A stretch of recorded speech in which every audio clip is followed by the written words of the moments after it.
जातम्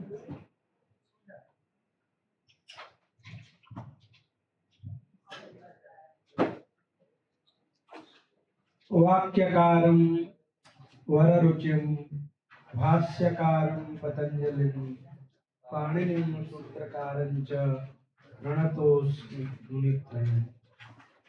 नमः सर्वेभ्यः। तर्हि परमवाचा इत्यादौ वाच इत्यस्य चकारस्य क्योः कुः इत्यनेन कुत्वं न भवेत्। तदर्थम् आदौ तु भाष्यकारेण उत्तरपदत्वे च पदादिविधौ इति वार्तिकं कृतम्। ततः परं भाष्यकारः पृच्छति न वा कर्तव्यं न कर्तव्यम्। अपेक्षा नास्ति, वार्तिकस्य अपेक्षा नास्ति। प्रकारान्तरेणापि एतेषां प्रश्नानां समाधानं भवितुम् अर्हति। तत्र प्रकारः कः अस्ति तर्हि अयमेव प्रकारः अस्ति। सूत्रद्वयमस्ति। स्वादिस्व सर्वनामस्थाने पुनः यचिभम्।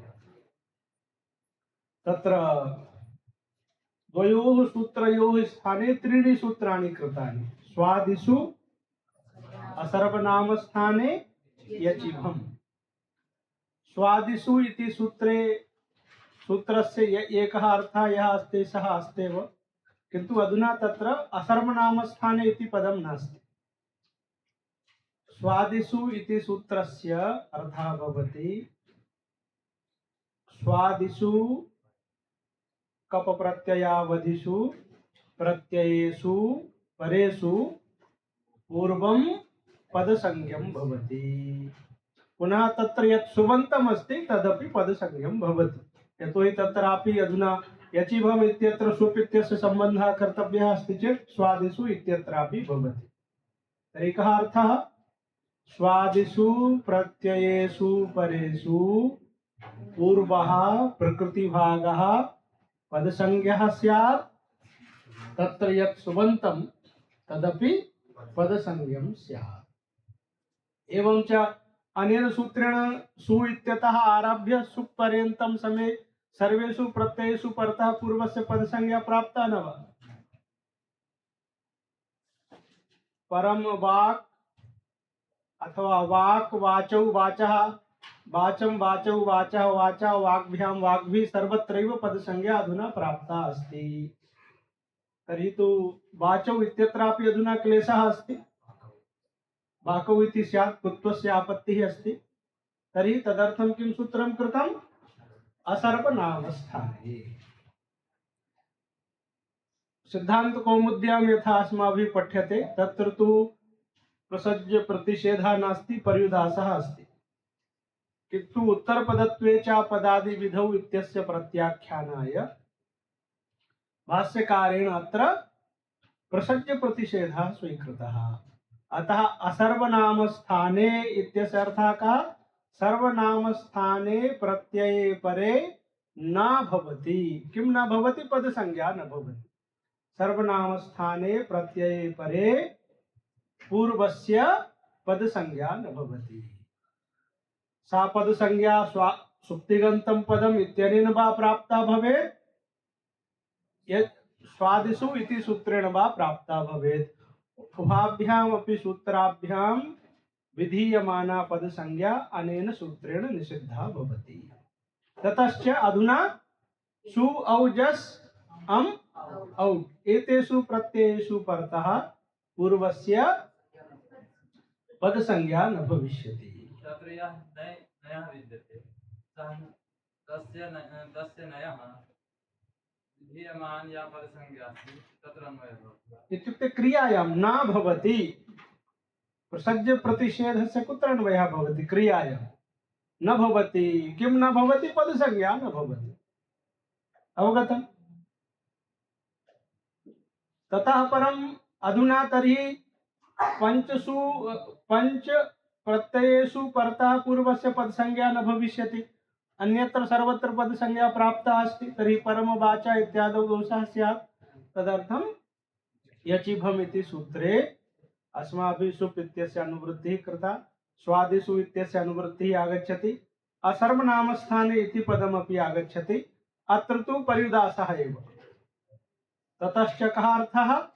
सर्वनामस्थानभिन्ने यकारादौ अजादौ स्वादौ परतः पूर्वः यः प्रकृतिभागः अस्ति सः भासंज्ञः भवति, तत्र यत् सुबन्तं तदपि भासंज्ञं भवति। ततश्च परमवाचा इत्यादौ परमवाच इत्यस्यापि भासंज्ञा अस्ति, वाच इत्यस्यापि भासंज्ञा अस्ति, वाच इत्यस्य पदसंज्ञापि प्राप्ता, किन्तु या परा अनवकाशा च, अतः भासंज्ञा पदसंज्ञायाः बाधिका अस्ति। तस्मात् यकारादौ प्रत्यये परतः पूर्वस्य पदसंज्ञा न भविष्यति। कदाचित् सर्वनाम स्थाने प्रत्यये परे असर्वनाम स्थाने इत्यनेन तस्याः निषेधः, अन्यत्र भासंज्ञया बाधः। अवगतम्? अधुना कश्चित् यदि वदेत् यत् अधुना वाक् इति रूपं भवति न वा? पुनः राजा, तर्हि सौ परतः पूर्वस्य पदसंज्ञा इष्टा अस्ति न वा? यदि पदसंज्ञा न स्यात् तर्हि कुत्वं न स्यात्। सोः लोपानन्तरं यदि प्रत्ययलक्षणेन सु अस्ति चेत् असर्वनामस्थाने इत्यनेन तु पदसंज्ञायाः निषेधः सञ्जातः, तर्हि वाक् इत्यस्य सिद्धिः कथम्? सर्वनामस्थाने प्रत्यये परे पूर्वस्य पदसंज्ञा न भवति, तर्हि सु अपि सर्वनामस्थानसंज्ञकः प्रत्ययः अस्ति न वा? तर्हि सौ परतः पूर्वस्य पदसंज्ञा न स्यात्, तर्हि राजा इत्यत्र न लोपः न स्यात्। इत्युक्ते सुप्तिगन्तं पदम् इत्यनेन या पदसंज्ञा तस्याः अपि निषेधः क्रियते। पुनः यदि सुप्रत्ययः श्रूयमाणः अस्ति चेत् पूर्वस्य पदसंज्ञा न भविष्यति। कुतः? असर्वनामस्थाने इति न्यासेन तस्याः निषेधः सञ्जातः। तदा कथं? तर्हि असर्वनामस्थाने इत्यत्र यचि इत्यस्य अनुवृत्तिः कर्तव्या। अनुवृत्तिः न भवति, अधस्तात् उपरि नेयम्। तस्य अयमेव अभिप्रायः, असर्वनामस्थाने इत्यत्र तस्य अपकर्षः कर्तव्यः। यचि यचि, तस्मात्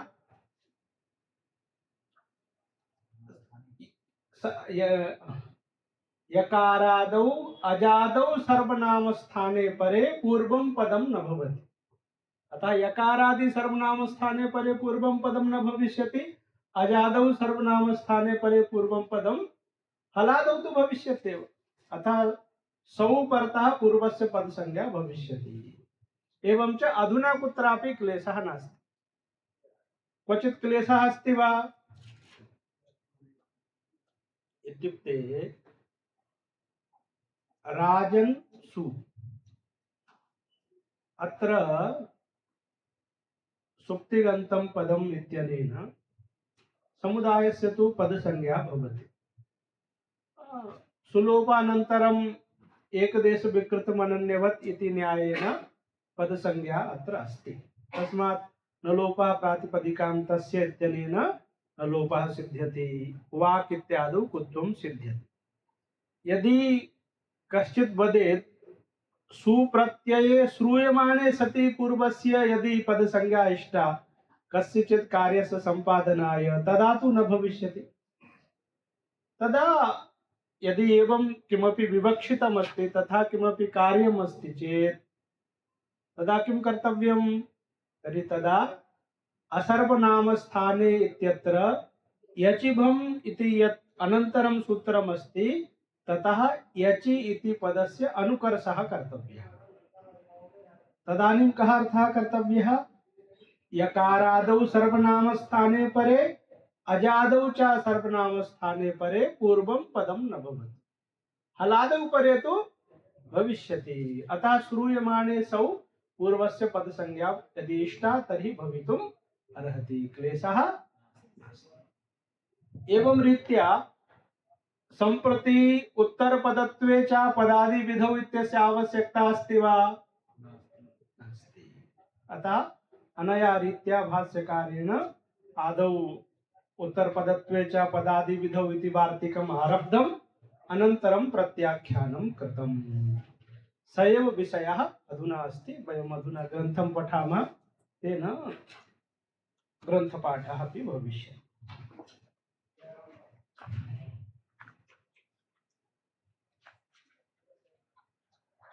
मूले विचारः आगतः आसीत्, ननु दधिसेचः अथवा दधिसेचौ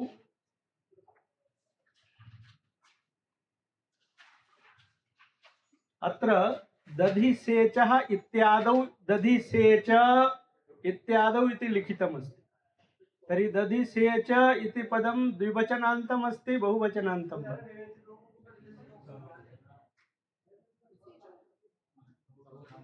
बहुवचनान्तमेव। द्विवचनान्तं कुतः न? तर्हि आव स्यात्, आकारस्य श्रवणं स्यात्, तस्मात् बहुवचनान्तम् अस्ति। द्विवचने अपि उदाहरणं सम्भवति।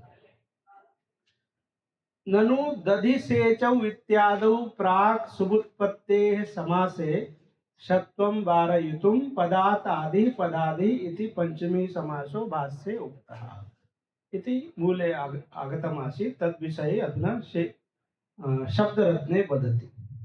सोपपदात् सिचेः बिच् इति भावः। प्रौढमनोरमायां यः प्रश्नः उपस्थापितः, सः प्रश्नः कदा सम्भवति? यदा सोपपदात् सिच् प्रत्यय बिच् प्रत्ययः अङ्गीक्रियते। सोपपदात् बिच् प्रत्ययं यदा स्वीकुर्मः तदानीं कः समासः भविष्यति?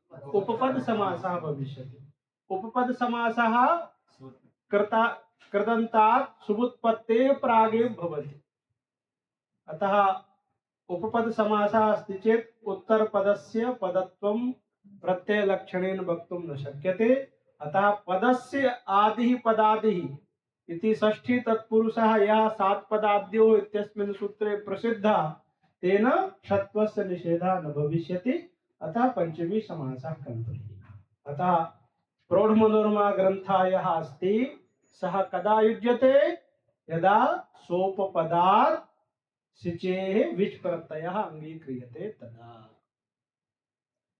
केवलात् सिचेः विचि अन्येभ्योऽपि दृश्यन्ते इति सूत्रेण विच् प्रत्ययः भवति। तत्र यदि भवन्तः तं सूत्रं पठिष्यन्ति तर्हि तत्र एवं विचारः अस्ति। आतो मनिन् क्वनिप् वनिपश्च इति सूत्रमस्ति। अनेन आदन्तेभ्यः धातुभ्यः मनिन् क्वनिप् वनिप् चात् विच् प्रत्ययः भवति।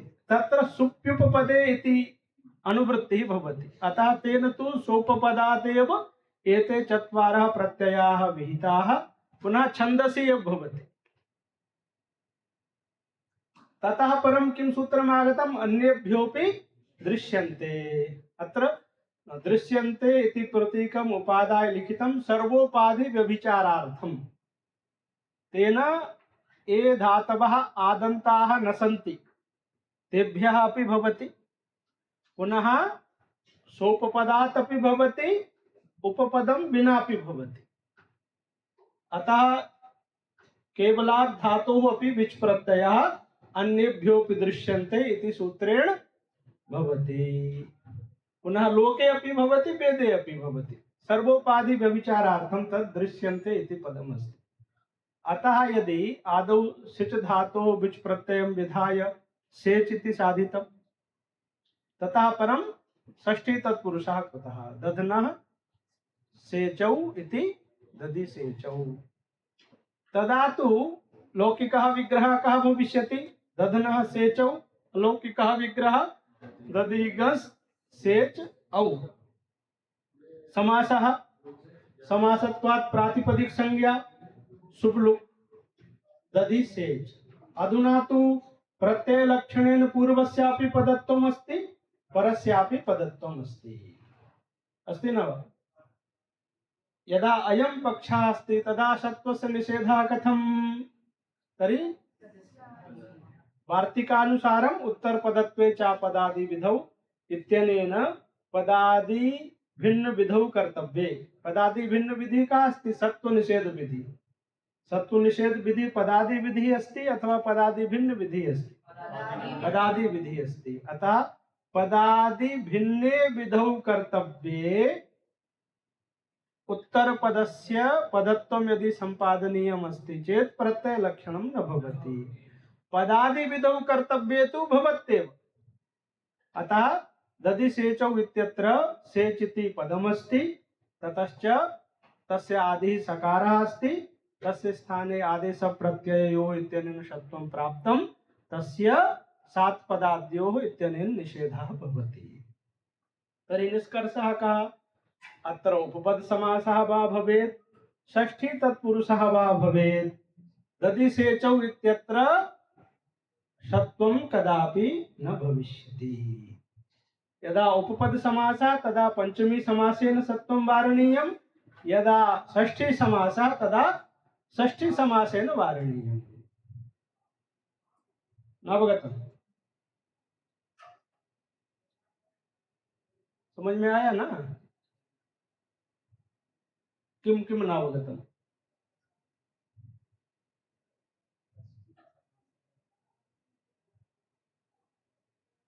षष्ठी समासः कुत्र षष्ठी समासः कथं तत् वदतु आदौ। दधिसेचौ इत्यत्र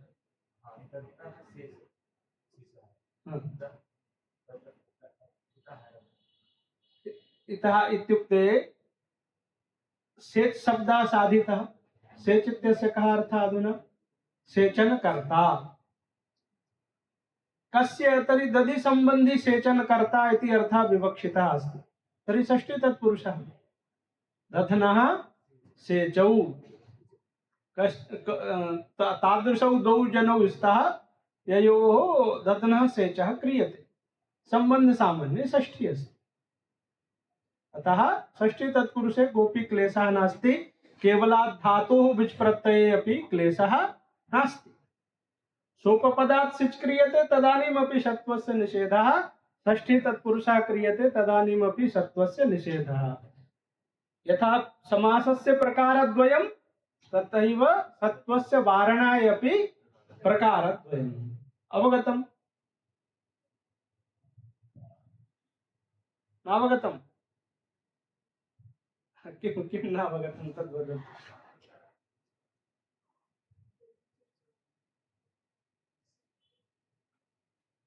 यन्त्रं तस्मै ददातु, तस्यै ददातु।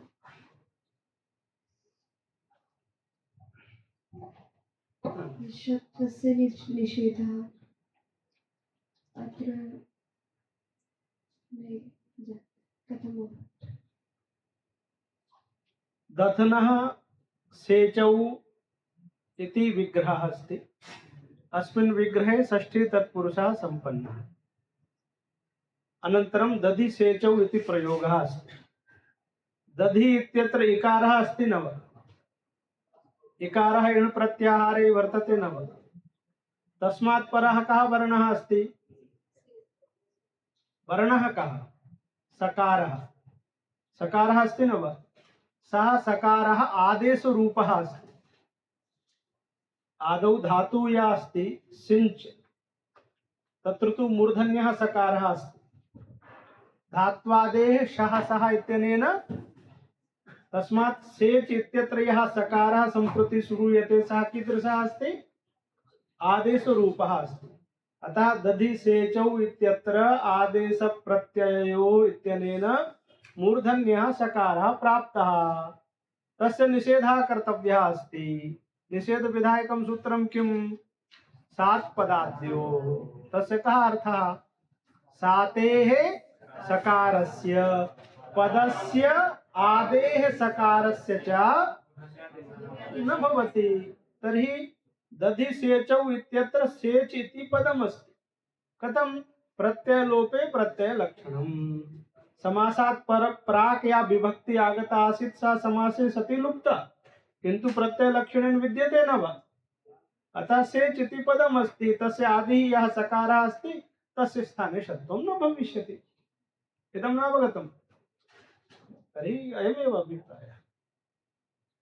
केवलात् सिचेः विचि दधनः सेचौ इति समासे तु उत्तरपदत्वे च इत्यस्य अपदादिविधौ निषेधेन प्रत्ययलक्षणेन पदत्वसत्वात् षष्ठी तत्पुरुषे दधिसेचौ इत्यत्र पदादिविधि विद्यते, तस्मात् अत्र प्रत्ययलक्षणेन सेच इत्यस्य पदत्वमस्ति।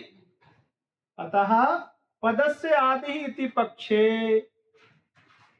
सात्पदाद्यो इत्यत्र यदा पदस्य आदिः पदादिः इति पक्षः अस्ति, तेन पक्षेन सिद्धिः भविष्यति। अवगतम्?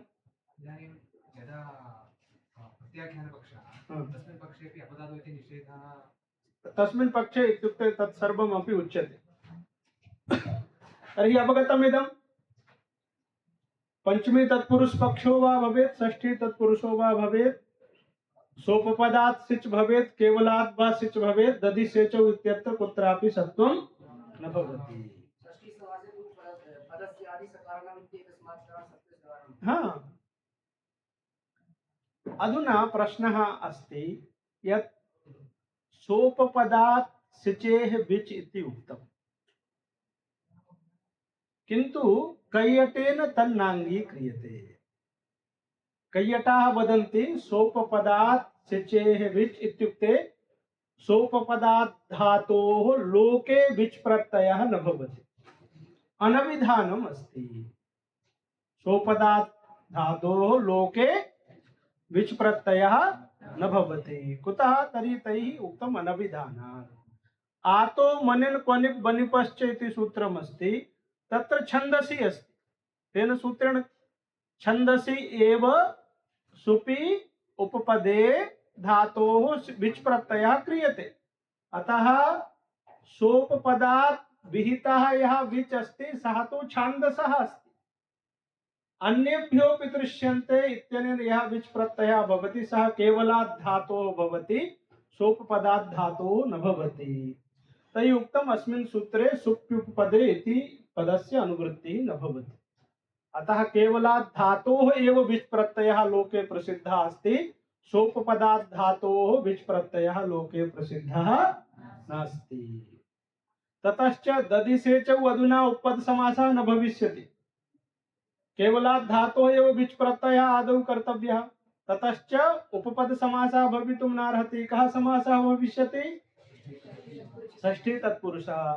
षष्ठी तत्पुरुषः भविष्यति चेत् सात्पदाद्यो इत्यत्र अधुना पंचमी समासस्य आवश्यकता अस्ति वा? पंचमी समासस्य कदा आवश्यकता? यदा उपपद समासः अस्ति तदानीं षत्वस्य निषेधाय पंचमी समासस्य आवश्यकता भवति। यदि उपपद समासः नास्त्येव, कुतः उपपद समासः नास्ति? यतोहि सोपपदात् धातोः विच प्रत्ययः लोके न भवति। कुतः न भवति? तर्हि कैयटेन उक्तम् अनविधानम् अस्ति, तथा भूतानां प्रयोगाणाम् अनविधानम् अस्ति। अतः उपपद समासः न भविष्यति चेत् कः समासः? षष्ठी तत्पुरुषः। षष्ठी तत्पुरुषः अस्ति चेत् सेच् इति प्रत्ययलक्षणेन पदमस्ति। ततश्च सात्पदाद्यो इत्यत्र पंचमी तत्पुरुषस्य कापि आवश्यकता नास्ति। षष्ठी तत्पुरुषेणैव दधिसेचौ इत्यत्र षत्वस्य निषेधः भविष्यति इति कैयटैः उक्तमस्ति। कारणम् अनविधाने प्रमाणं किम्? तर्हि पंचमी समासस्य अस्वीकरणम् एव प्रमाणम् अस्ति। पंचमी समासः भाष्ये भाष्यकृद्भिः वर्णितः अनन्तरं प्रत्याख्यातः। तर्हि यदि सोपपदात् धातोः विच प्रत्ययः स्यात्, सोपपदात् धातोः सात्पदाद्योः इत्यस्मिन् सूत्रे पंचमी समासश्च न स्यात्, ततश्च दधिसेचौ इत्यत्र मूर्धन्यस्य आपत्तिः अस्ति न वा? प्रत्याख्यानं कदा युज्यते फलैक्य प्रत्याख्याने न तु फलभेदे। तर्हि भाष्यकृद्भिः पंचमी तत्पुरुषस्य पक्षः या भाष्य उपस्थापिता अनन्तरं सः पक्षः त्यक्तः। अतः यदि पंचमी तत्पुरुषस्य पक्षः यदि त्यज्यते चेत् उपपद समासश्च स्वीक्रियते तदा दधिसेचौ इत्यत्र मूर्धन्यस्य आपत्तिः भविष्यति न वा? तर्हि कथं प्रत्याख्यानं कृतं? कथं सः पक्षः भाष्यकृद्भिः त्यक्तः? तेनैव इदं सूचितं भवति यत् तदेव भाष्यमत्र प्रमाणं यत् सोपपदात् धातोः विच् प्रत्ययः न भवति, केवलादेव धातोः विच् प्रत्ययः भवति।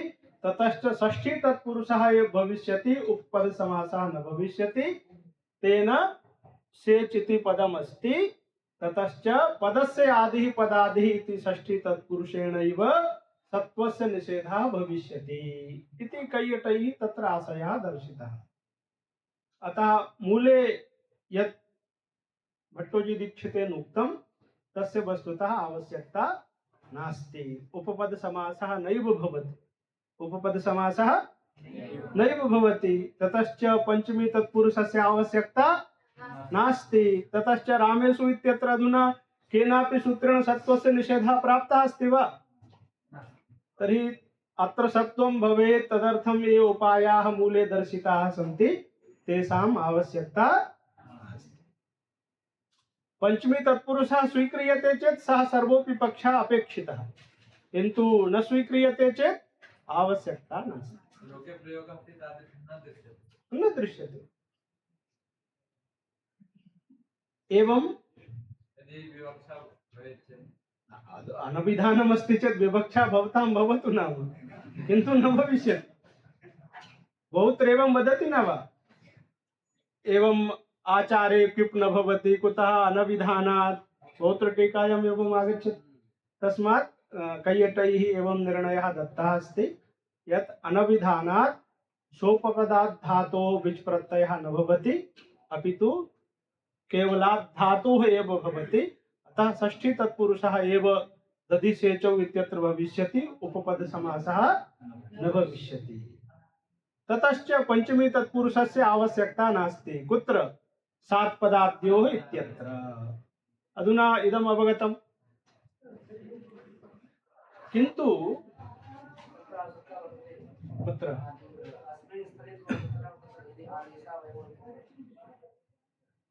आदेशावयवः अयं तु पक्षः नास्त्येव। आदेशरूपः अयमेव पक्षः अस्ति। आदेशावयवः इति पक्षः नास्त्येव। इदम् अवगतम्। किन्तु नागेशभट्टैः उच्यते यत् सात् पदाद्योः इत्यत्र षष्ठी तत्पुरुषस्य आवश्यकता नास्ति, पंचमी तत्पुरुषस्यैव आवश्यकता अस्ति। सात् पदाद्योः इत्यत्र षष्ठी तत्पुरुषस्य आवश्यकता, पंचमी तत्पुरुषस्यैव आवश्यकता अस्ति। कथं? तर्हि अधुना प्रत्याख्यान प्रकारः पठितः अस्ति न वा? उत्तरपदत्वे च पदादिविधौ। अधुना वदन्तु दधिसेचौ इत्यत्र सेच इत्यस्य पदसंज्ञा भविष्यति वा? न भवति। कुतः? पूर्वस्य तु असर्वनामस्थाने इति न्यासेन उक्तमस्ति, सर्वनामस्थाने परे पूर्वस्य पदसंज्ञा न भवति, तत्र यत् सुबन्तं तदपि भासंज्ञम्। अतः दधिसेचौ इत्यत्र भवतु नाम षष्ठी तत्पुरुषः। षष्ठी तत्पुरुषं कुर्वन्तु, किन्तु सेच इत्यस्य पदत्वं नास्ति। असर्वनामस्थाने इति सूत्रेण तत्र प्रत्ययलोपे प्रत्ययलक्षणेन पदत्वं प्राप्तं, किन्तु अधुना निषेधः सञ्जातः। असर्वनामस्थाने इति न्यासेन तस्य पदत्वस्य निषेधः सञ्जातः। अतः दधिसेचौ इत्यत्र षष्ठी तत्पुरुषः अस्ति स्वीकृतं, किन्तु सेच इति पदं नास्ति। कुतः पदं नास्ति? यदि वार्तिकम् अङ्गीक्रियते चेत् पदम् अस्ति। उत्तरपदत्वे च पदादिविधौ इति वार्तिकम् अङ्गीक्रियते चेत् पदं, किन्तु तत् वार्तिकं तु भाष्यकृद्भिः प्रत्याख्यातम्। प्रत्याख्यान पक्षे तत्पदम नास्ति।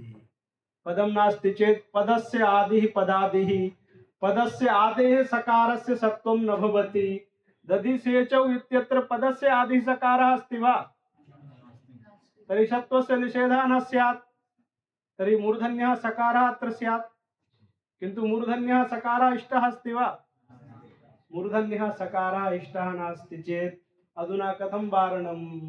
तर्हि सात् पदाद्यो इत्यत्र पंचमी तत्पुरुषः एव स्वीकर्तव्यः। पंचमी तत्पुरुषः क्रियते चेत् पदात् परः यः आदिः सकारः तस्य स्थाने मूर्धन्यः न भवति। दधि सेचौ इत्यत्र पदं किम् अस्ति? दधि। तस्मात् परः आदिः सकारः अस्ति न वा? तस्य सत्वस्य निषेधः भविष्यति। तस्यापि पदसंज्ञायाः निषेधः भवति। केन? दधि इत्यस्यापि दधिसेचौ इति हाँ। सम्पूर्णस्य समुदायस्य एव निषेधः भवति। संपूर्ण समुदायस्य नास्ति, केवलस्य तु अस्ति। यतोहि असर्वनाम स्थाने इति सूत्रेण किम् उच्यते? सर्वनाम स्थाने प्रत्यये परे पूर्वः प्रकृति भागः पदं न भवति, तस्मात् दधि सेच इति पदं नास्ति। सर्वनाम स्थान प्रत्यया व्यवहित पूर्वं यत् सुबन्तं तदपि पदं न भवति, तस्मात् सेच इति पदं नास्ति। दधि तु अस्त्येव। इदं सर्वदा मनसि अवधेयम्। अवयव सुबन्तस्य पदसंज्ञायाः यः निषेधः अस्ति सः अव्यवहितस्य एव अस्ति, व्यवहितस्य नास्ति। अतः सात्पदाद्योः इत्यस्मिन् सूत्रे सिद्धान्ततः पंचमी तत्पुरुषः एव अपेक्षितः अस्ति। पंचमी तत्पुरुषः एव अपेक्षितः अस्ति चेत् पंचमी तत्पुरुषः अस्ति, तदा तु पंचमी तत्पुरुषस्य त्याग कारणादेव अनभिधानम् अस्ति सोपपदात् धातोः विचः इति कैयटेन उक्तम्। अधुना तो पंचमी समासः अवश्यं स्वीकर्तव्यः। तर्हि पंचमी समासः स्वीकृतः, न तु तस्य त्यागः कृतः। अतः पंचमी तत्पुरुषः अस्ति चेत् सः अधुना सोपपदात् धातोः विच विधाने विचः अनविधाने प्रमाणं न भविष्यति। अतः सोपपदात् धातोः विच भवत्येव। सोपपदात् धातोः विच, तर्हि भवन्तः सोपपदात् धातोः वा विच स्वीकुर्वन्तु, केवलात् वा धातोः विच स्वीकुर्वन्तु। दधि सेचौ इत्यत्र पंचमी समासेनैव मूर्धन्यस्य निषेधः भविष्यति। षष्ठी तत्पुरुषः सम्प्रति नास्ति, तस्य किमपि उदाहरणमपि नास्ति, अपेक्षा अपि नास्ति। अवगतम्? कुतः? दधि सेचौ अस्ति, षष्ठी तत्पुरुषं स्वीकुर्वन्तु, तदानीमपि सेच पदं नास्ति। नास्ति, यतोहि भासंज्ञा असर्वनाम स्थाने इति न्यासेन तस्य पदसंज्ञायाः निषेधः अस्ति। उपपद समासे तु प्राप्ता एव नास्ति पदसंज्ञा। अतः सर्वथा अपि सत्वस्य निषेधः पदात् आदिः पदादिः इत्यर्थेनैव कर्तव्यः, न तु पदस्य आदिः पदादिः इत्यर्थेन। तस्मात् सः षष्ठी तत्पुरुषः एव त्याज्यः, न तु पंचमी तत्पुरुषः। अवगतम्?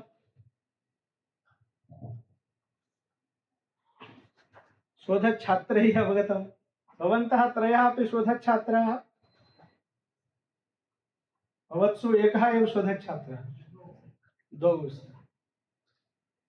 एवमस्ति। अधुना तदेव पठामः। यद्यपि कैयटेन सोपपदात् सिचेः विजेव न अनविधानात् इत्युक्तम्,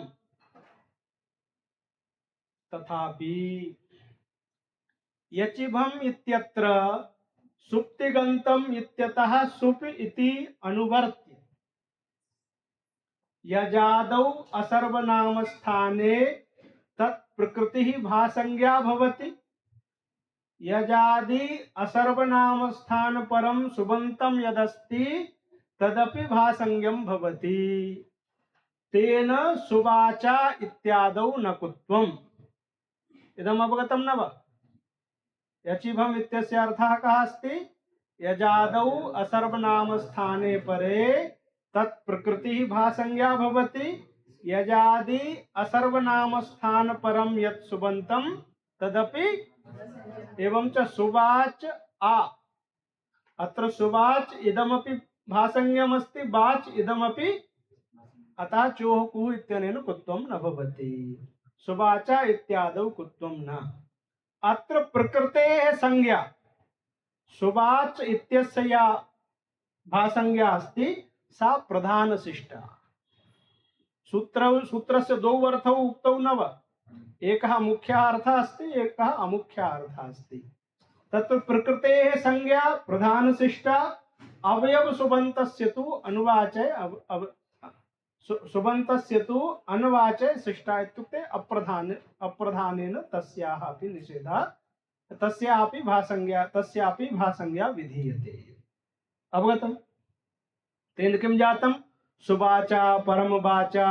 परम गोदुहा परम लिहा इत्यादौ कुत्वादीनां वारणं सिद्धम् एवं स्वादिषु इति योगं विभज्य स्वादिस्व सर्वनाम स्थाने इति सूत्रमस्ति न वा तस्य योग विभागः कृतः स्वादिषु इति एकः योगः असर्वनाम स्थाने इति द्वितीयः योगः स्वादिषु इति योगस्य अर्थः कः तर्हि वदति स्वादिषु इति योगं विभज्य स्वादिषु पूर्वस्य पदत्वं विधाय स्वादिषु पूर्वस्य अधुना तर्हि सु इत्यतः आरभ्य सु पर्यन्तं सर्वेषामेव पूर्वेषां पदत्वं प्राप्तमस्ति तदा परम असर्वनाम स्थाने इति योगः अस्ति असर्वनाम स्थाने इत्यत्र सुबन्तम् इति अनुवर्त्य यचि इति अपकृष्य सुप् उपरिष्टात् आगच्छति सुप्तिगन्तं पदम् इत्यतः पुनः यचिभम् इति सूत्रं परमस्ति अतः ततः अनुवृत्तिः तु न संभवति तर्हि किं कर्तव्यम् अपकर्षः कर्तव्यः तर्हि सुबन्तम् इति अनुवर्त्य यचि इति अपकृष्य प्रसज्य प्रतिषेधम् आश्रित्य प्रसज्य यजादौ सर्वनाम स्थाने परतः पूर्वं पदं न तत्परं यदि सुबन्तम् अस्ति तत्परं यदि तदपि पदं न तर्हि दधिसेचौ परम गोदुहौ सुवाचौ इत्यादौ अजादि सर्वनाम स्थान प्रत्ययः अस्ति न वा तस्मात् परम पूर्वं किमस्ति परम वाच तत् पदं तत्र यत् सुबन्तम् अस्ति वाच तदपि पदम् अस्ति अतः अत्रापि कुत्वादिकं किमपि न भविष्यति तत्परम् इत्यत्र परं नाम पूर्वम् इति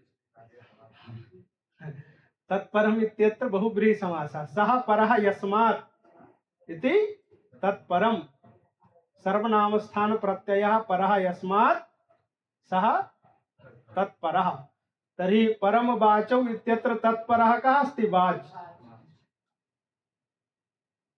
तत्परं यदि सुबन्तम् अस्ति तदपि पदं न सुबन्तं च यजादि प्रत्यया व्यवहितमेव सुबन्तं कीदृशं भवेत् यजादि प्रत्यया व्यवहित पूर्वं यत् सुबन्तम् अस्ति तस्यैव पदसंज्ञायाः निषेधः क्रियते व्यवहितम् अस्ति चेत् न क्रियते सुबन्तं च यजादि प्रत्यया व्यवहितमेव अतः राजपुरुषादौ पूर्वपदे नलोपादि सिद्धिः राजपुरुषः इत्यत्र पुरुष इत्यस्य तु पदसंज्ञायाः निषेधः अस्ति किन्तु राज्ञः पदसंज्ञा भवत्येव तेन नलोपः प्रातिपदिकान्तस्य इत्यनेन नलोपः सिद्ध्यति अवगतम्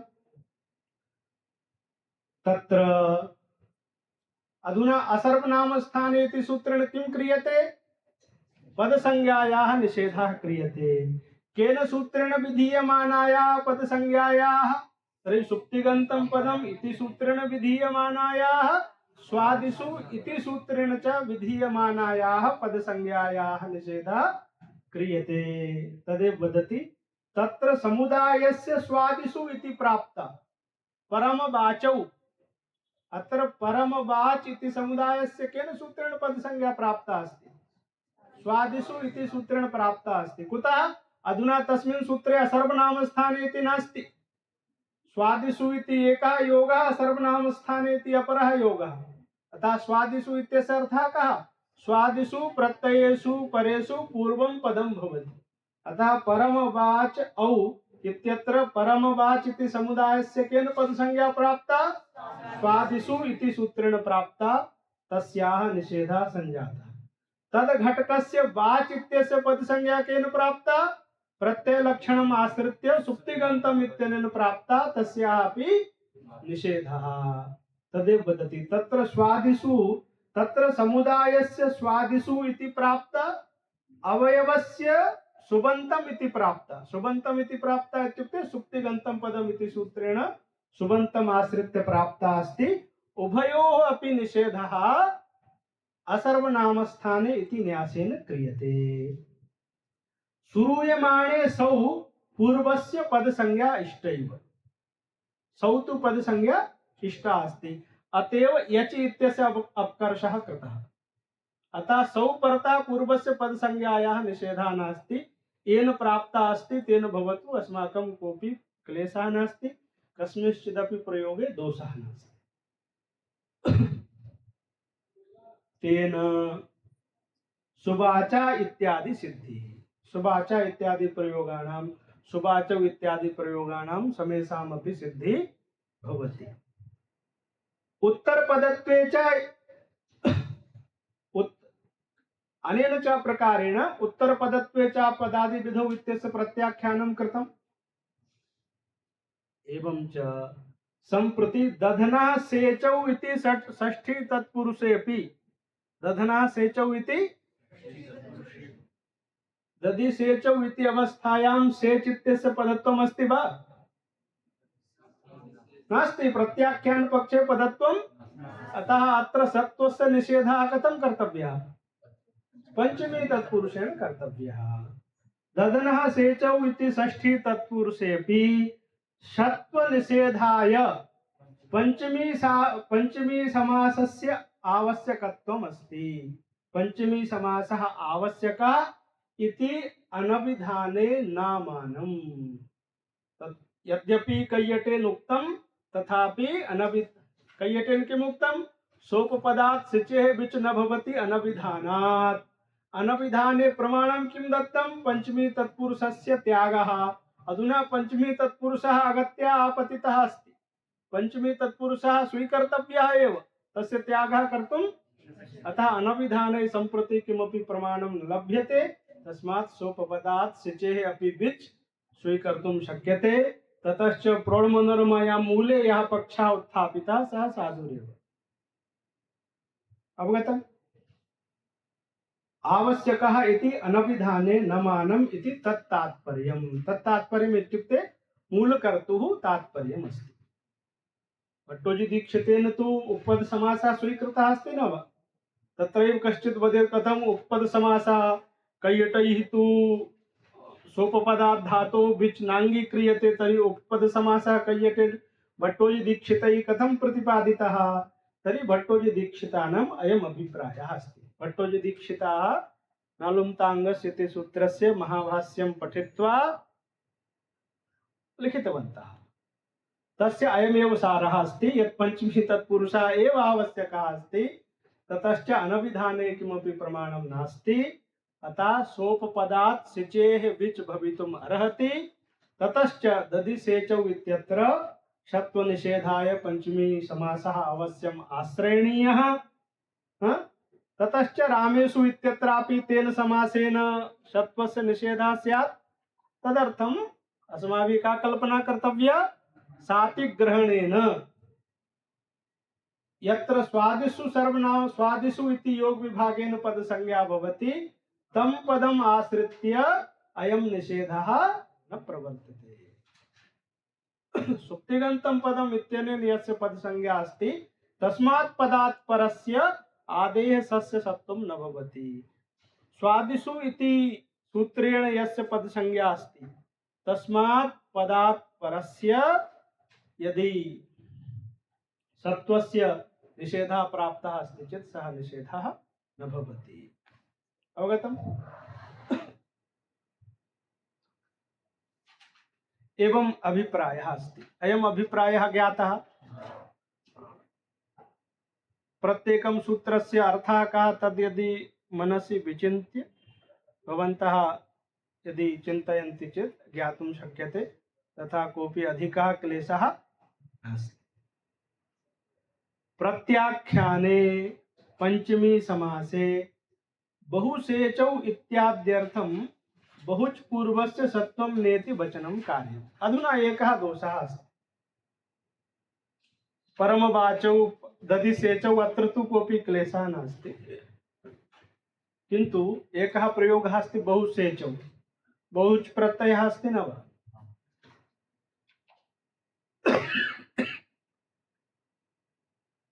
बहुसेचौ अत्र अयं बहुच प्रत्ययः अस्ति, तद्धित् प्रत्ययः अस्ति। अतः सेच औ इति सुबन्तादेव अयं बहुच प्रत्ययः भवति। तथा परं तस्य प्रातिपदिक संज्ञा सुबलु पुनः समुदायात् औ भवति, बहुसेचौ। अत्र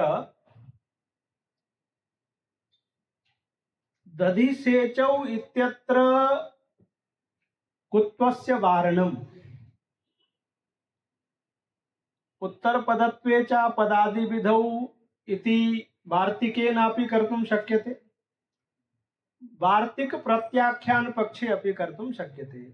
वार्तिक सत्वपक्षे प्रत्ययलक्षणेन पदत्वं प्राप्तं तस्य उत्तरपदत्वे च पदादिविधौ इत्यनेन निषेधः संजातः।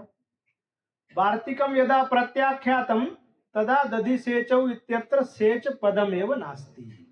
अतः दधिसेचौ परमवाचौ परमगोदुहौ इत्यादौ तु वार्तिक पक्षे अपि दोषः नास्ति, प्रत्याख्यान पक्षे अपि दोषः, किन्तु बहुसेचौ इत्यत्र उभयस्मिन् अपि पक्षे दोषः अस्ति। बहुसेचौ अत्र वार्तिकं स्वीकुर्वन्तु नाम वार्तिकस्य कः अर्थः?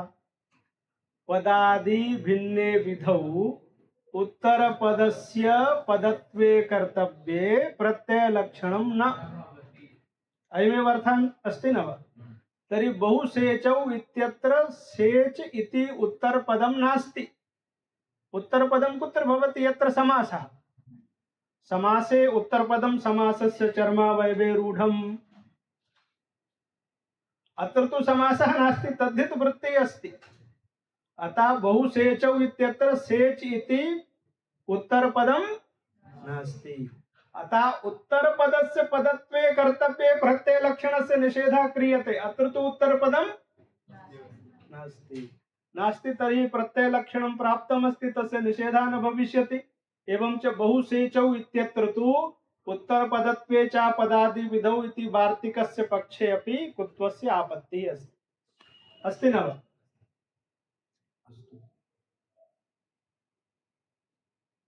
प्रत्याख्यान पक्षे यदा योग विभागेन प्रत्याख्यानं कृतं तदा बहुसेचौ इत्यत्र कुत्वस्य आपत्तिः नास्ति। कुतः?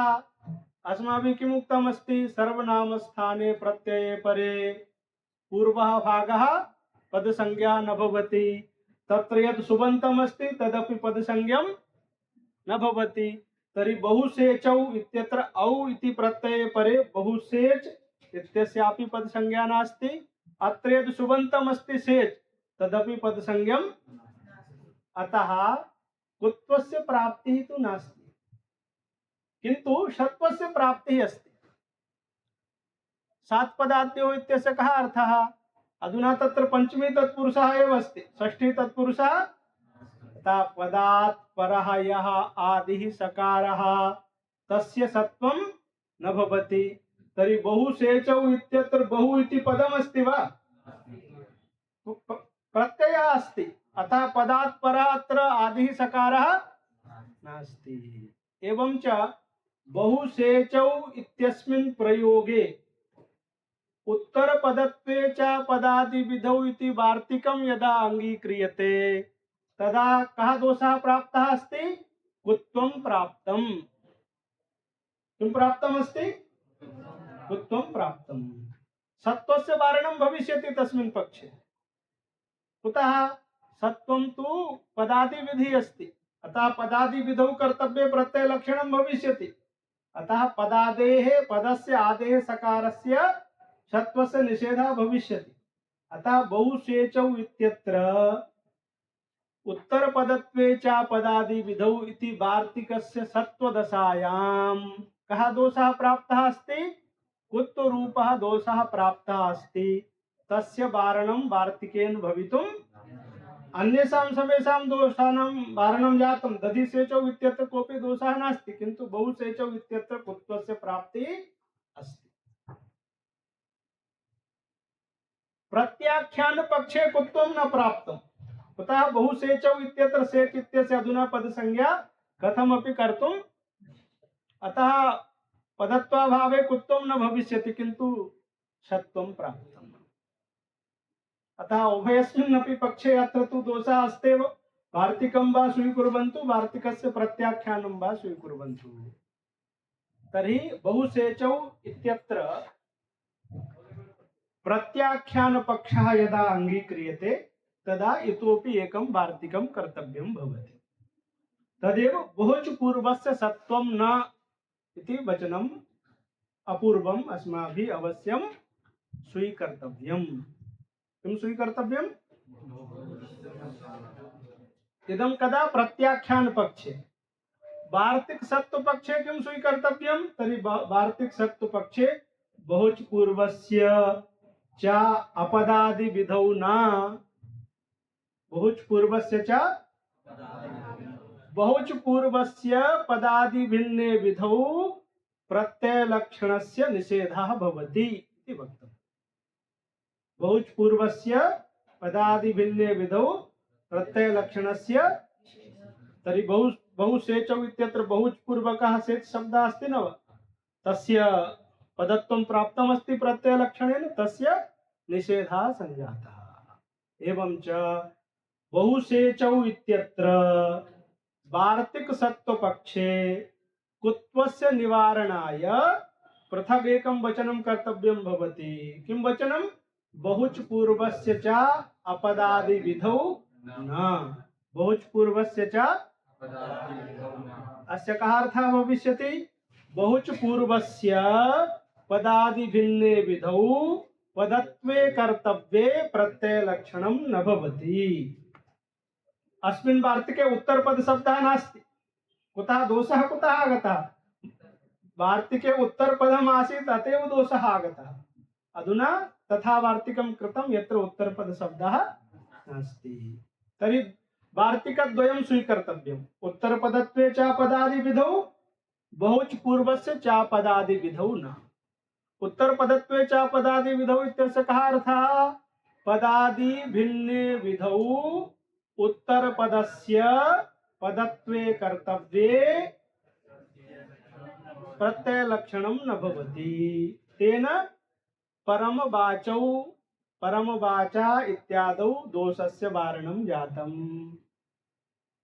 बहुसेचौ इत्यत्र च कुत्वस्य निवारणाय बहुच पूर्वस्य च पदादि विधौ न इति वार्तिकं कर्तव्यम्। अस्य वार्तिकस्य अर्थः भवति बहुच पूर्वस्य पदत्वे कर्तव्ये प्रत्ययलक्षणं न भवति पदादि भिन्ने विधौ। अवगतम्? किं स्पष्टं नास्ति? आवश्यकता। बहुसेचौ इति अस्ति, अत्र प्रत्ययलक्षणेन सेच इति पदमस्ति। ततः यतोहि सुबन्तादेव बहुच अपि भवति। आदौ भवति कश्चित् प्रत्ययः अन्ते भवति इति भिन्ना कथा।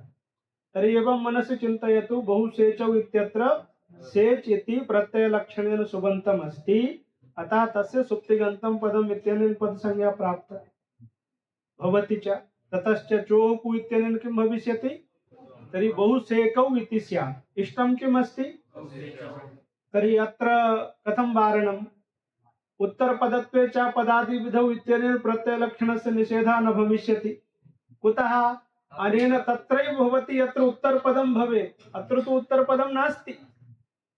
कुतः? उत्तरपदं समासे एव भवति, अत्र तु समासः अतः अत्र पदत्वस्य निषेधाय इतोपि एकं वार्तिकं कर्तव्यं भवति। तद् वार्तिकं किमस्ति? बहुच पूर्वस्य च पदादि विधौ न। कः अर्थः? बहुच पूर्वस्य पदत्वे कर्तव्ये बहुच पदादि भिन्ने विधौ प्रत्यय लक्षणं न भवति। बहुच पूर्वस्य इत्यत्र बहुब्रीहि समासः कर्तव्यः।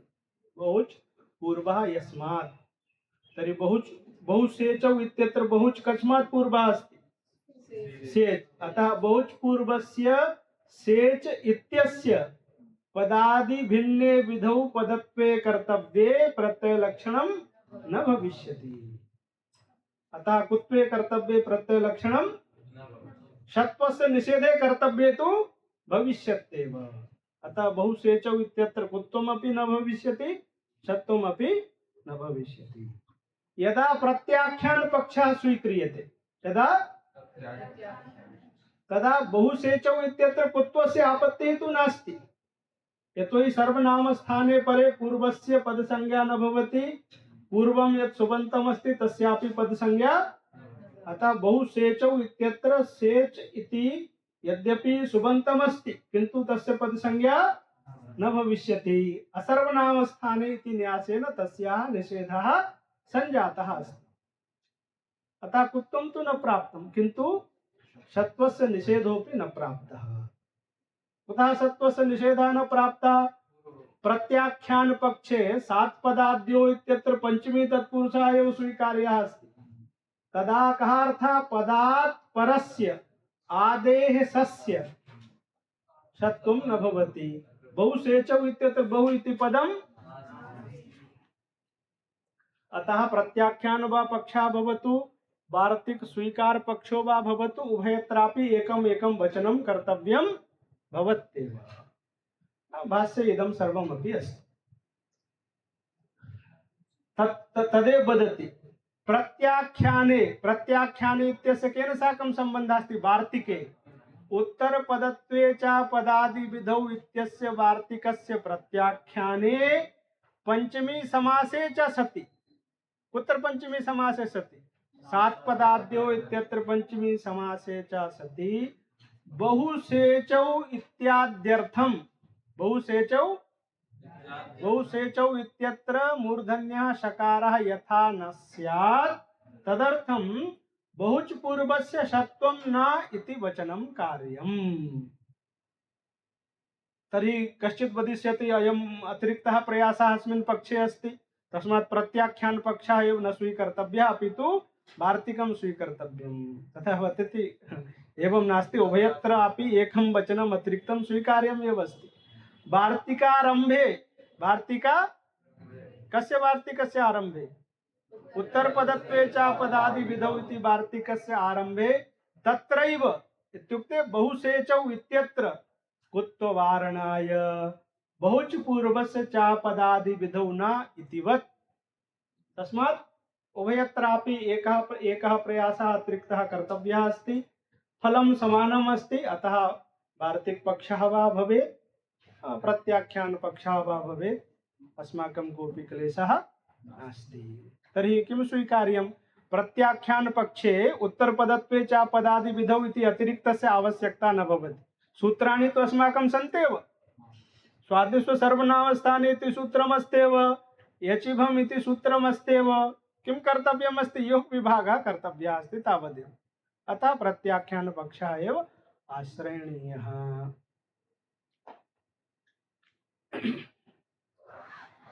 अधुना एकः क्लेशः अस्ति।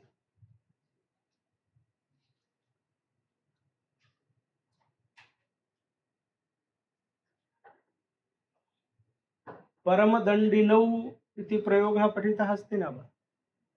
परमदण्डिनौ इति प्रयोगः भवति परमदण्डिन औ। अत्र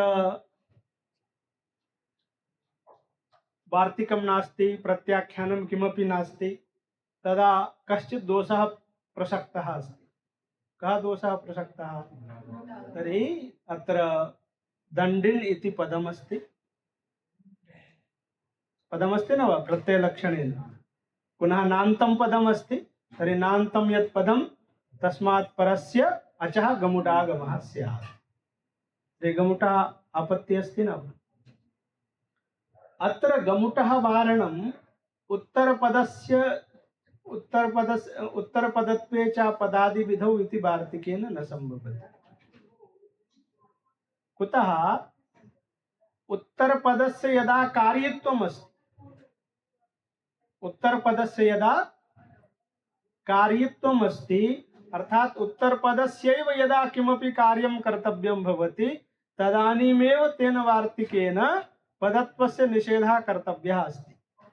अत्र तु कार्यं कस्य कर्तव्यम् अस्ति? औ इत्यस्य नुडागमः कर्तव्यः अस्ति। औ इत्यस्य नुडागमः दण्डिन् इत्यस्य किमपि कर्तव्यम् अस्ति वा? अतः तत्र प्रत्ययलक्षणस्य निषेधः न भविष्यति, अतः तत्र दोषः। यदि वयं वदामः न एवं वयं न स्वीकुर्मः, उत्तरपदस्य कार्यं भवेत् अथवा न भवेत् प्रत्ययलक्षणस्य निषेधः भवत्येव इति यदि स्वीक्रियते चेत् मासकुम्भवापेन इत्यत्र दोषः भवति। मासकुम्भवापेन, मासकुम्भवापेन इत्यत्र पदव्यवायेपि इत्यनेन णत्वस्य निषेधः भवति। मासकुम्भ तर्हि कुंभ इति पदमस्ति प्रत्ययलक्षणेन, अतः पदस्य व्यवायः अस्ति, अतः वापेन इत्यत्र णत्वस्य निषेधः भवति। यदि यत्र उत्तरपदत्वे च पदादिविधौ इत्यनेन पदत्वस्य निषेधः स्यात् तर्हि कुंभ इति पदं न स्यात्, अतः पदव्यवायेपि इत्यनेन णत्वस्य निषेधः न स्यात्। तस्मात् अस्माभिः इदं वक्तव्यं भवति, यदि उत्तरपदस्य किमपि कार्यं कर्तव्यं भवति तदा एव प्रत्ययलक्षणस्य निषेधः। उत्तरपदस्य किमपि कार्यं कर्तव्यं नास्ति चेत् प्रत्ययलक्षणस्य निषेधः। तर्हि मासकुम्भवापेन इत्यत्र कुम्भ इत्यस्य स्थाने किमपि कर्तव्यमस्ति वा? नास्ति, अतः अत्र प्रत्ययलक्षणं भवति, तेन कुम्भ इति पदमस्ति, ततश्च पदव्यवायेपि इति निषेधः भवति, णत्वं न भवति। एवं च उत्तरपदत्वे च पदादिविधौ इत्यनेन यः प्रत्ययलक्षणस्य निषेधः अस्ति सः कदा प्रवर्तते? यदा उत्तरपदस्य कार्यत्वम् अस्ति। तथैव प्रत्याख्यान पक्षे अपि, प्रत्याख्यान पूर्वस्य या पदसंज्ञायाः निषेधः अस्ति असर्वनामस्थाने इति न्यासेन पूर्वस्य यः पदसंज्ञायाः निषेधः अस्ति सः अपि कदा भविष्यति? यदा सुबन्तस्य किमपि कार्यं कर्तव्यम् अस्ति चेत्। कार्यं नास्ति चेत् निषेधोऽपि न भवति। इदमपि योग विभागस्य इष्टसिद्ध्यर्थतया यत्र उत्तरपदस्य कार्यत्वं तद् विषये एव पदान्तत्व प्रयुक्त कार्ये एव च बोध्यम् इत्यन्यत्र विस्तरः। पदान्त प्रयुक्तं किमपि कार्यं कर्तव्यम् अस्ति चेदेव असर्वनामस्थाने इति न्यासेन पदसंज्ञायाः निषेधः भवति। अन्यत् किमपि कार्यं कर्तव्यम् अस्ति चेत् निषेधः न भवति। अवगतम्? एवं अयं विषयः अत्र सम्पन्नः भवति। अत्र कस्यापि कश्चित् क्लेशः अस्ति, प्रश्नः अस्ति चेत् वक्तुं शक्यते। अन्तिमः अंशः यः अस्ति तत्र भवद्भिः बहु इत्युक्ते क्लेशः न अनुभवनीयः। कुतः? तत्र अयमेव कश्चित् संक्षेपः अस्ति। उत्तरपदत्वे च पदादिविधौ इत्यस्य यदा परिष्कृतः अर्थः चिन्त्यते तदा कः अर्थः भवति? पदादिभिन्ने विधौ उत्तरपदस्य पदान्तत्व प्रयुक्ते कस्मिंश्चित् कार्ये कर्तव्ये प्रत्ययलक्षणं न भवति। पदान्त प्रयुक्तं किमपि कार्यं कर्तव्यम् अस्ति चेदेव प्रत्ययलक्षणस्य निषेधः भवति। पदान्त प्रयुक्तं किमपि कार्यं नास्ति चेत् प्रत्ययलक्षणस्य निषेधः। तेन मासकुम्भवापेन इत्यत्र मासस्य कुंभः मासकुंभः तस्य बापः इति मासकुंभ बापः तेन मासकुंभ बापेन। अत्र कुंभ इति उत्तरपदम् अस्ति। कुतः आदौ षष्ठी तत्पुरुषः मासस्य कुंभः तर्हि कुंभ इति उत्तरपदम् अस्ति। ततः परं पुनः समासः तस्य बापः इति मासकुंभ बापः ततः परं मासकुंभ बापेन। अत्र यदि उत्तरपदत्वे च पदादिविधौ इत्यस्य अर्थः स्यात् उत्तरपदस्य पदत्वे कर्तव्ये प्रत्ययलक्षणं न भवति। तर्हि मासकुंभवापेन इत्यत्र कुंभस्य पदत्वं न स्यात् यतोहि प्रत्ययलक्षणस्य निषेधः सञ्जातः। ततश्च कुंभ इति पदं नास्ति। पदं नास्ति चेत् पदव्यवायेपि इत्यनेन णत्वस्य निषेधः न स्यात्। मासकुंभवापः तस्य तृतीया विभक्तिः किं रूपमस्ति मासकुंभवापेन। अत्र पूर्वपदात् संज्ञायाम् अगः ततः परं तत् अणत्वस्य प्रकरणमस्ति तेन अणत्वं प्राप्तं। तत्र एकः निषेधः अस्ति पदव्यवायेपि। पदव्यवाये निषेध अणत्वं न भवति। तर्हि मास इत्यत्र मूर्धन्यः सकारः अस्ति न वा? ततः परं बापेन इत्यत्र नकारस्य णत्वं प्राप्तं। मध्ये यदि पदस्य व्यवायः अस्ति चेत् णत्वं तर्हि कुंभ इति पदस्य व्यवायः अस्ति न वा?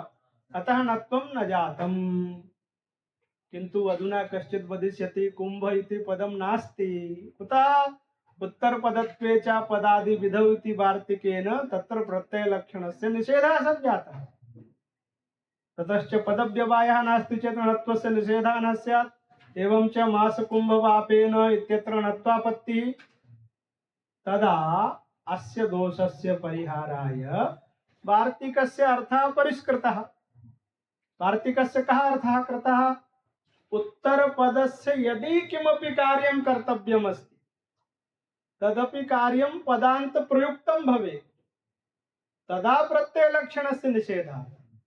कार्यं कर्तव्यमस्ति अन्यस्य कस्यचित् तदा तु प्रत्ययलक्षणस्य निषेधः न भविष्यति। तर्हि मासकुंभवापेन इत्यत्र कुंभस्य स्थाने किमपि कर्तव्यमस्ति वा? नकारस्य स्थाने णत्वं कर्तव्यमस्ति। तस्मिन् कर्तव्ये तु प्रत्ययलक्षणस्य निषेधः न भविष्यति अपि तु प्रत्ययलक्षणं भवत्येव। ततश्च कुंभ इति पदमस्ति ततश्च पदव्यवायेपि इत्यनेन णत्वस्य निषेधः सिद्ध्यति। अधुना तत्र तु पुनः प्रकारान्तरमस्ति। परं दण्डिनौ इत्यत्र उञ्चा पदे इत्यतः पदे इत्यस्य अनुवृत्तिः क्रियते। तत्प्रसङ्गम् अधुना न स्मरामि। अतः तत्र अनेन वार्तिकेन निषेधः न भवति प्रकारान्तरेण तत्र निषेधः भवति। तर्हि उत्तरपदत्वे च पदादिविधौ इति वार्तिकं कदा प्रत्ययलक्षणस्य निषेधं करोति? यदा उत्तरपदस्य कार्यत्वम् अस्ति। तथैव असर्वनामस्थाने इति न्यासेन यः पदसंज्ञायाः निषेधः अस्ति सः अपि कदा भविष्यति? यदा उत्तरपदस्य कार्यत्वम् अस्ति। सुबन्तस्य यदा कार्यत्वं नास्ति चेत् न भवति। अतः अन्यत् किमपि कार्यं प्राप्तं चेत् तद् भवत्येव। तस्य पदसंज्ञां विधाय अन्यत् स्वरादिकं किमपि प्राप्तम् अस्ति इत्युक्ते प्रत्ययस्य किमपि प्राप्तं। परमवाचौ वाच् इत्यस्य कुत्वं प्राप्तं तदा तु तस्य पदसंज्ञायाः निषेधः। किन्तु चिन्तयन्तु औ इत्यस्य किमपि कार्यं प्राप्तं तदा निषेधः न भविष्यति। अवगतम्? एवम् अस्ति।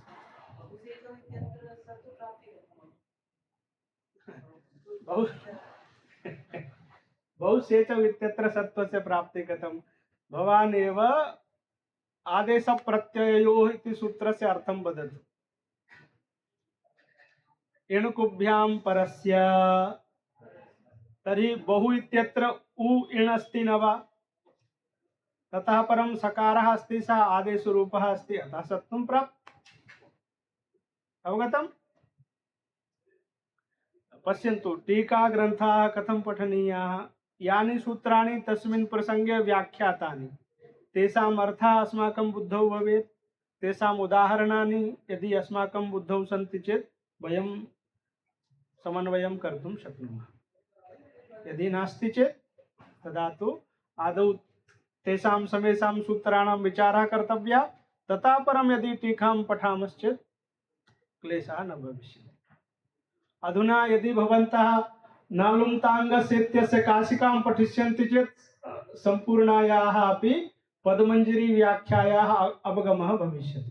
तत्रापि अयमेव विषयः प्रतिपादितः अस्ति। नालुम्ताङ्गस्य इति सूत्रस्य भाष्ये, नालुम्ताङ्गस्य इति सूत्रस्य पदमञ्जर्यां न्यासे च, अतः ततः पठित्वा अत्र ज्ञातुं शक्नुमः, इतः पठित्वा तत्र ज्ञातुं शक्नुमः।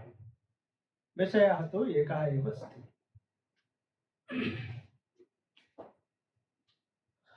अधुना सः प्रसङ्गः समाप्तः।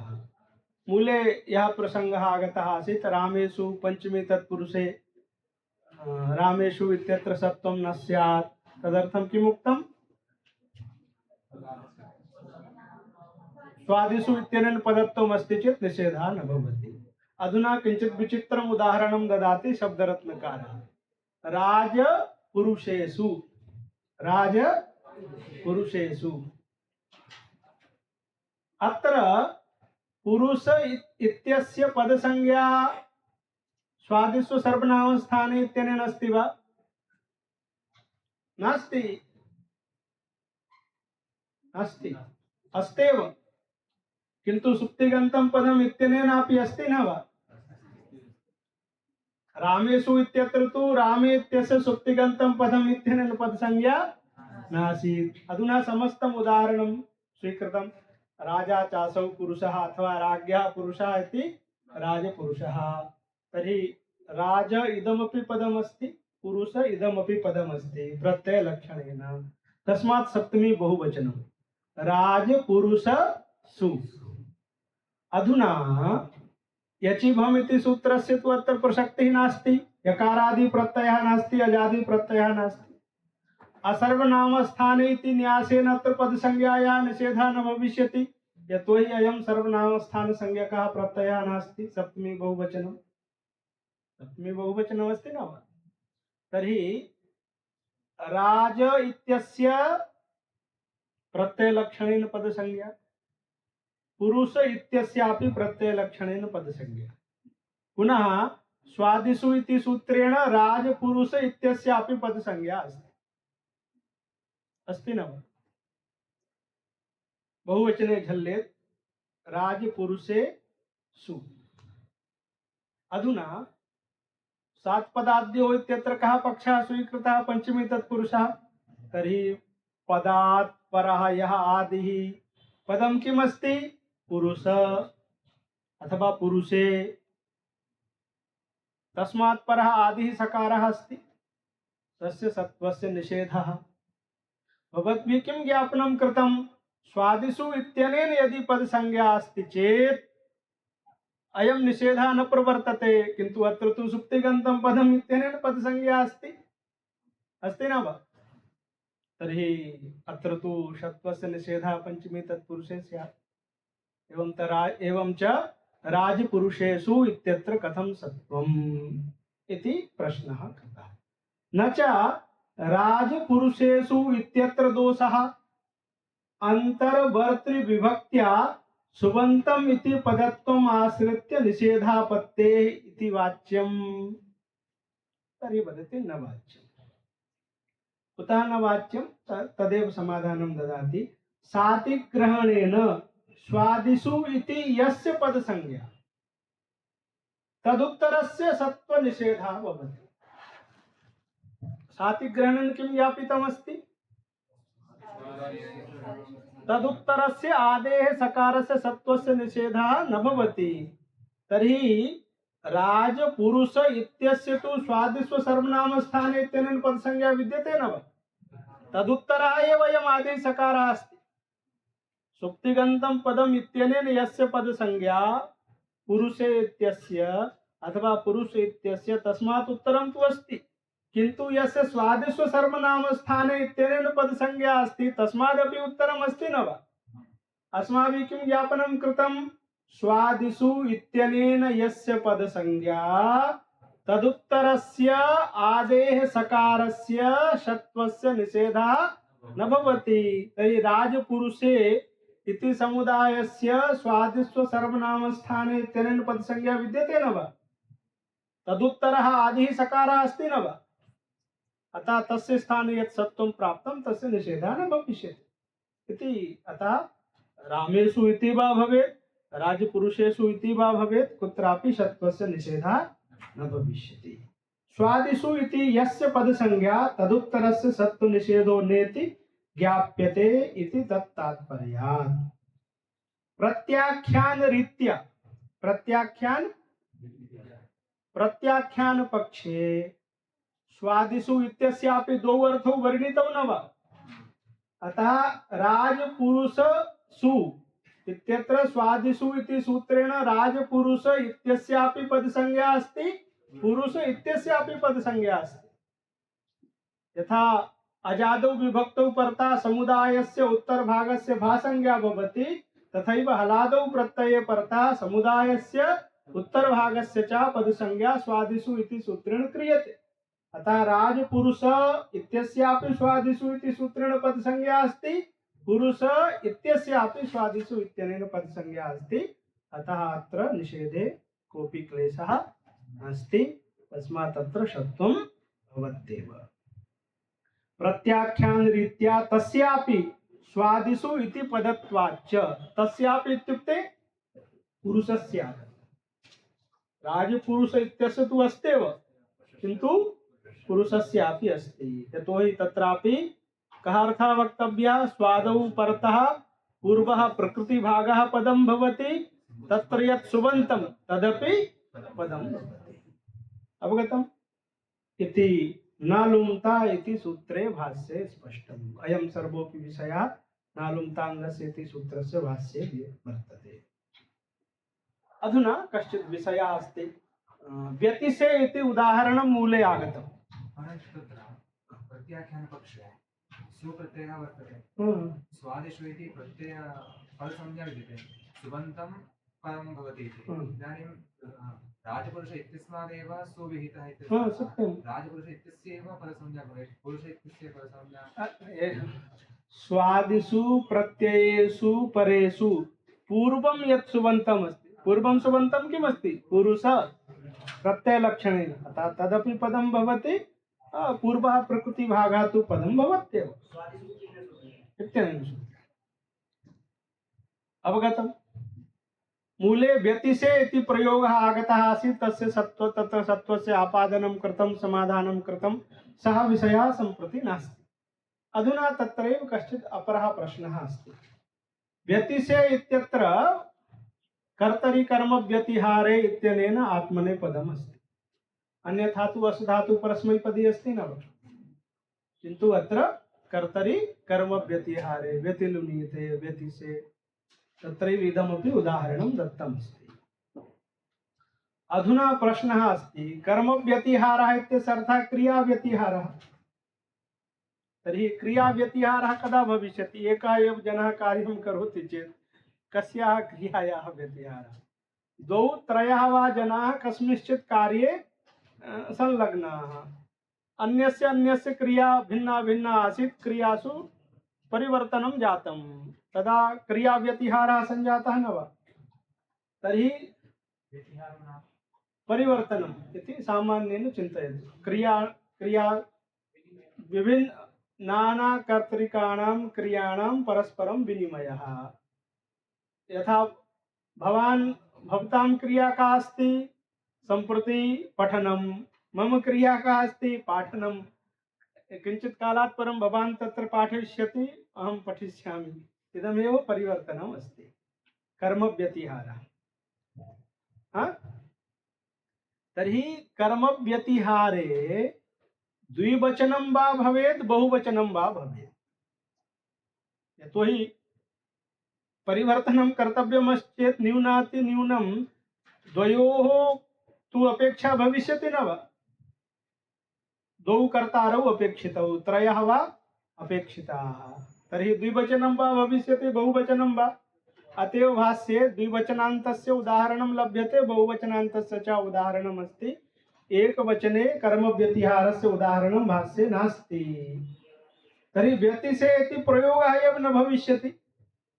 तर्हि तत्र सत्त्वस्य निवारणाय एतावान् प्रयासः भवति मूले कृतः, सः प्रयासः निरर्थकः इति कस्यचित् मनसि प्रश्नः अस्ति। तं प्रश्नम् अत्र उपस्थापयति। यद्यपि व्यतिहारस्य अनेक कर्तृक क्रिया विषयत्वात् एकवचनस्य तत्र असंभवः, तर्हि व्यतिशे इति प्रयोगः एव न भविष्यति। तर्हि तत्र प्रयोगः एव नास्ति चेत् सत्त्वस्य प्राप्ति पुनः तद्वारणाय यः प्रयासः कृतः सः सर्वोऽपि प्रयासः निष्फलः। वदति निष्फलः नास्ति। कुतः? तथापि विश्वामित्राश्रमे मारीचं प्रति किमर्थं ब्रह्मपदं करोषि, किमर्थम् इति पृष्टे ममायं धर्मः इति तेन उत्तरीते। भगवान् रामः तं पृच्छति मारीचम्, अत्र साधूनां हननं कुतः करोति? सः वदति मम अयं धर्मः अस्ति, मम अयं धर्मः अस्ति। तत्र भट्टिकाव्ये कर्मव्यतिहारे एकवचनस्य प्रयोगः अस्ति। तत्रैव धर्मोऽसि सत्यं तव राक्षसायम् अन्यो व्यतिस्ते तु ममापि धर्मः ब्रह्मद्विषस्ते प्रणिहन्मि येन। एवं सम्पूर्णं पद्यमस्ति। अत्र व्यतिस्ते इति एकवचनस्य प्रयोगः अस्ति न वा? अतः एकस्य क्रियां भवतां या क्रिया अस्ति तां क्रियां यदि अहं करोमि चेदपि कर्म व्यतिहारः अस्ति। भवान् तां क्रियां त्यक्तवान्, अधुना भवतां क्रिया मया क्रियते चेदपि कर्म व्यतिहारः अस्ति।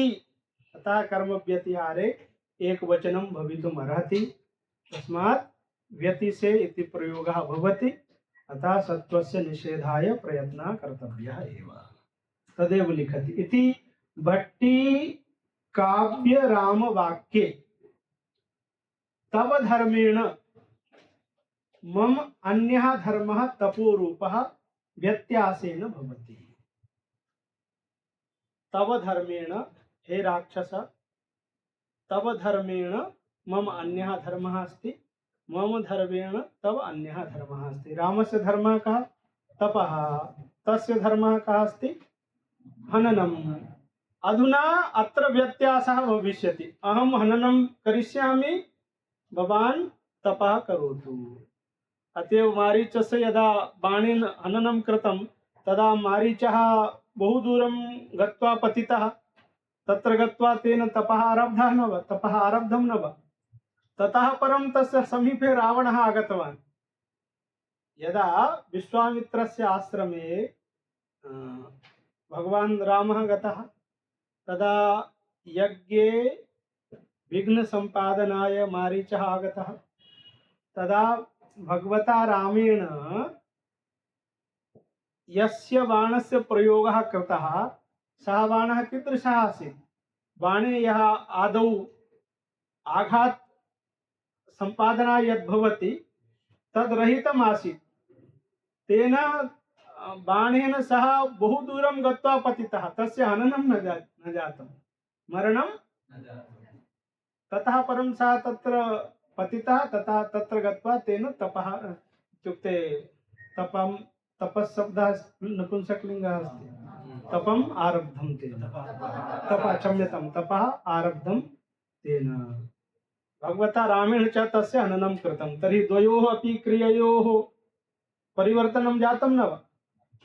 भगवान् रामः हननं कृतवान्, ततः परं सः तपः कृतवान्।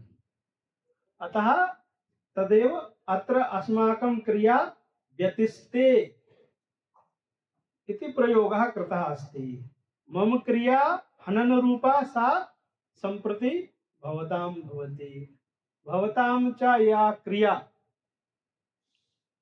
तपः करणरूपा ताम् अधुना अहं करोमि। अतः परिवर्तने अपि कर्म व्यतिहारः भवति। ततश्च एकवचनस्य संभावना अस्ति। अतः व्यतिशे इति प्रयोगे किमपि बाधकम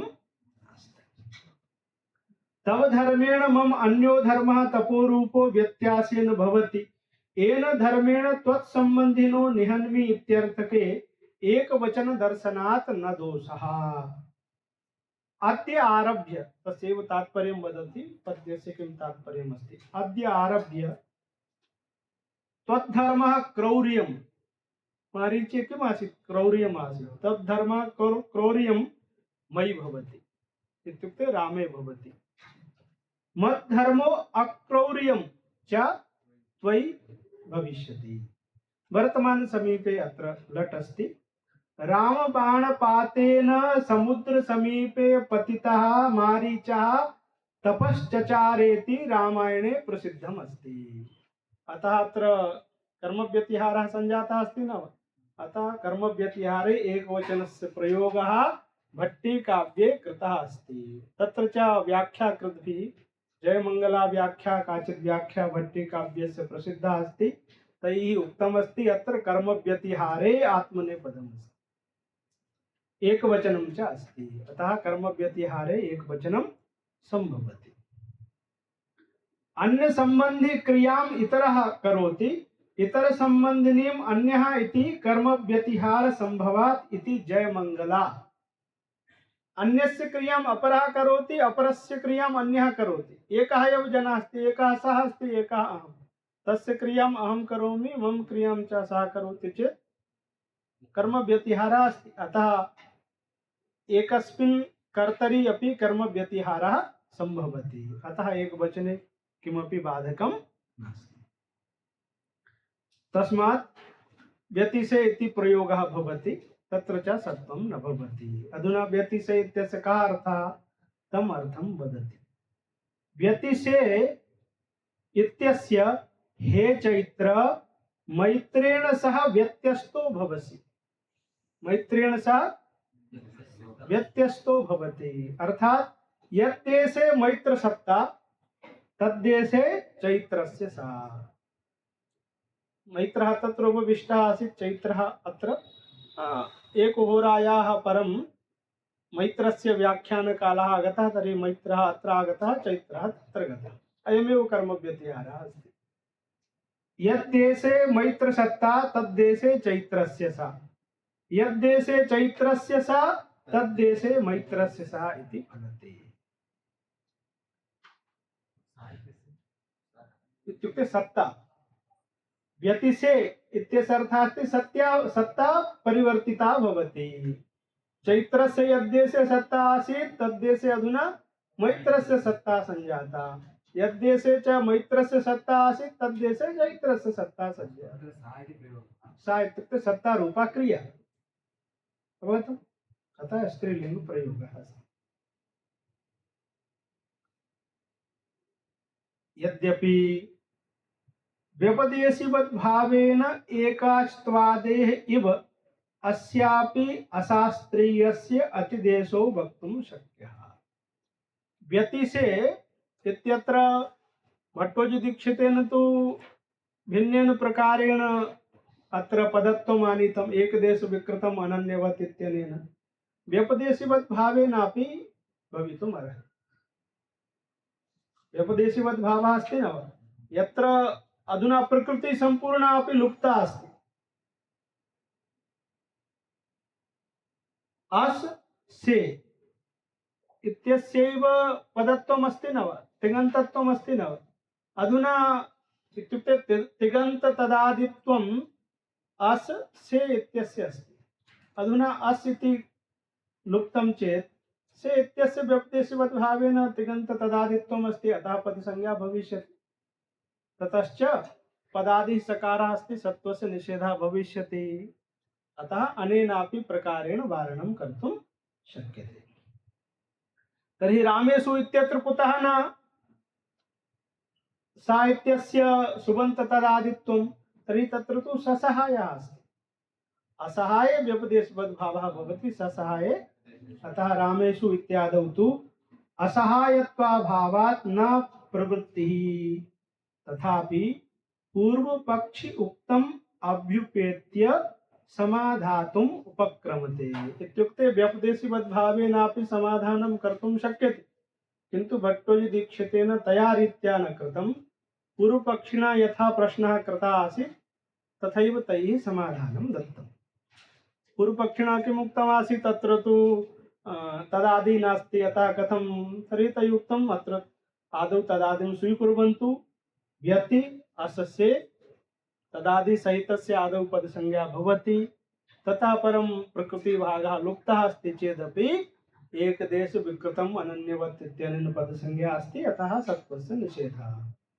अतः यथा प्रश्नः आसीत् तयैव रीत्या उत्तरं दत्तं, भिन्नेनापि प्रकारेण उत्तरं दातुं शक्यते। व्यपदेशिवद्भावेन से इत्यस्य तिङन्त तदादित्वम् अस्ति, अतः तस्य पदसंज्ञा भवति, तेन सत्त्वनिषेधे कोऽपि क्लेशः नास्ति। सुप्तिगन्तम् इत्यत्र यस्मात् प्रत्यय विधि इत्यनुवृत्तेः इति भावः। तिङन्त तदादेः पदसंज्ञा तेन सूत्रेण भवति इति कुतः आगतम्? तत्र तु सुबन्तं तिङन्तं च पदसंज्ञं भवति इत्यर्थः, तर्हि तथा न वक्तव्यम्। यस्मात् प्रत्यय विधिस् तदादि प्रत्ययङ्गम् इति अस्ति, पुनः का परिभाषा अस्ति?